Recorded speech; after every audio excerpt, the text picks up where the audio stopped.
Hi, everybody. It's Trevor Hammond here with Sierra Pacific Mortgage, and I just wanted to hit record, share some thoughts, some strategies for everyone out there that owns a home on financial safety. I've been teaching the safety, liquidity, return, the concepts you see on the screen for over 15 years now to homeowners, and how to really maximize that when it comes to owning a house and borrowing lots of money and repaying it over their lifetime. And there's a lot going on, right? There's a lot of people out there, whether it's you or you're sharing this with somebody that's worried about their job, or you've already lost a job, being furloughed, your income's been cut just to save the job. And unfortunately, with everything I see, I think we've got a long way to go. You know, the COVID-19 pandemic is leading to a lot of economic blowback. And we may have months, if not years, of recovery when it comes to the economy component of all this.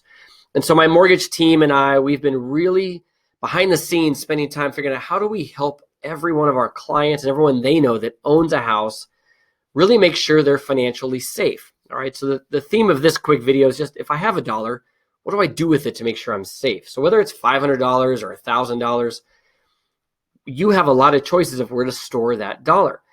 And here's a quick snapshot of just as a nation at the end of 2019, where money was stored across the country. You can put that money in cash, right? That dollar could go into savings, checking, a CD, a money market. Those are all considered cash. And there's nearly $14 trillion of people's money in those kind of vehicles. So if you're very fearful of the market, the stock market meaning, those are places you can store those dollars. You can put it into bonds. You can put it into the stock market, the equities. You can put it into your house, right? So you could use that money to pay down a mortgage. You could pay off some non-mortgage debt like credit cards. You can see here $18.7 trillion of home equity across the country. So for a lot of people watching this, you might have most of your wealth inside the house. And I'll throw a few stats up here. A key one is 27% of America's net wealth is inside their house. So you may not have enough in retirement. You may not have enough in reserves or cash or other investments, but you do have a lot in home equity. And that's been your choice, maybe, is to put your extra dollars there. Well, what do you do when the economy is the way it is now, right? Or if you're fearing a job loss and you don't really care about rate of return so much, you care about safety.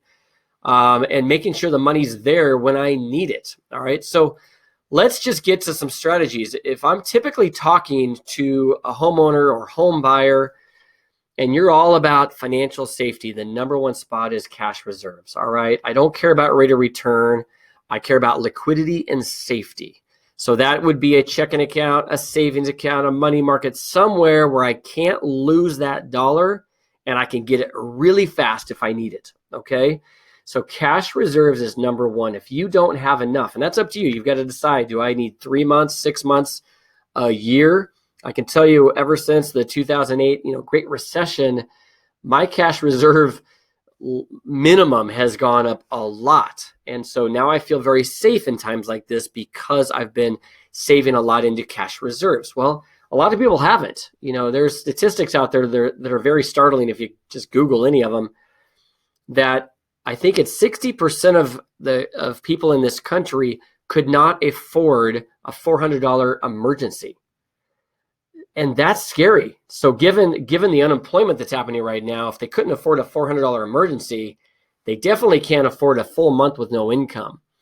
I shared a statistic a couple of weeks ago because there's also, I feel, a retirement crisis looming very close here.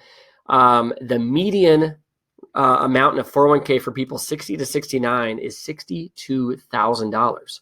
So people 60 to 69 years old had a median balance of $62,000. That means there's as many with more than that as there is less than that. It's right in the middle.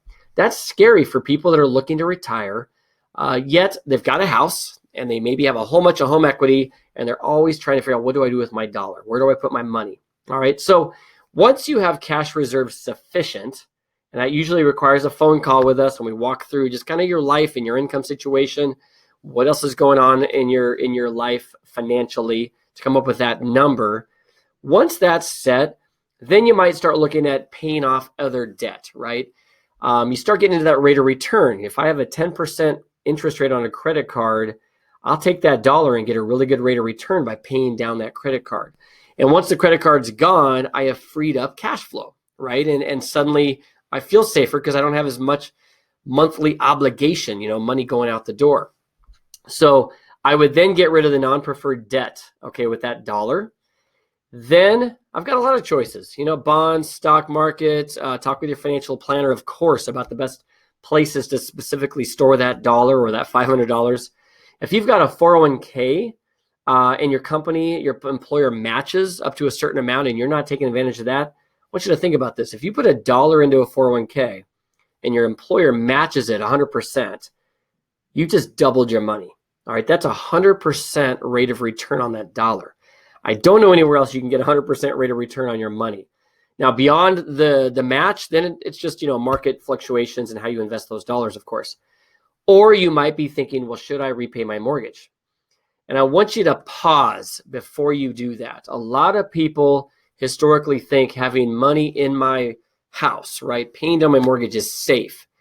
Well, as soon as you don't have income, you quickly realize how illiquid that money is and how unsafe it feels if all your dollars are inside your home. As I showed you, 27% of people, I believe is what the stat was, have majority of their money inside their house, great, right, in the form of home equity. So I would recommend, again, this is my advice, talk to your other advisors in your life, but if you do not have a home equity line of credit in place, I would go get one. I'd get one quickly for as much as they'll give you. Typically, they don't cost any money, and you don't pay interest unless you actually use it. But pretty soon, I'm going to warn you, they might be harder to get. JP Morgan Chase just announced last week that they're not going to let new applicants get home equity lines of credit. And that may be the start. If you remember back in 2008, Great Recession time, they froze home equity lines of credit. So people that desperately needed to tap into some of the wealth in their house to pay the bills and get through the tough times, they ran out of options. So I want to get this out to you, hopefully for some of you ahead of time, to be thinking about this. Safety comes first. I don't care about rate of return. I want safety and I want access to my money. How can you do that? So call to action for you is, if you have not already, reach out to us, please. We'll do a quick 10, 15-minute review for you. Go through, are you financially safe? Do you have enough in your savings? Is your mortgage structured the right way and in the safest way? Should you go get a line of credit in place? Should you redo it for more? Should you pull money off of that? That's all part of the conversation. So you can email a mortgage statement. It's probably the simplest way. Email a mortgage statement to your advisor on our team here at Sierra Pacific Mortgage. You can also send it to borrowsmart@spmc.com, and my team will get it, look up who you work with, and get it over to your mortgage advisor to schedule a call. But it's so important right now to take the vitamins and be ahead of this. I don't want to have to hear too late that you wish you would have, or man, I should have done something differently. Because once you lose your job, it's typically too late. And you've got that stress happening all the time at home and in your mind. There's strategies you can put in place right now to at least protect, hopefully, against some of those things, and we can help. All right, I wish you the absolute best. Again, Trevor Hammond here at Sierra Pacific Mortgage. Hope this was helpful. Share it with others, please. If they've got a house, they've got a mortgage, and they've kind of got these concerns or questions, we are happy to help. That's what we're here for, and that's what we study and do every day for our clients. All right, take care. All the best. Bye-bye.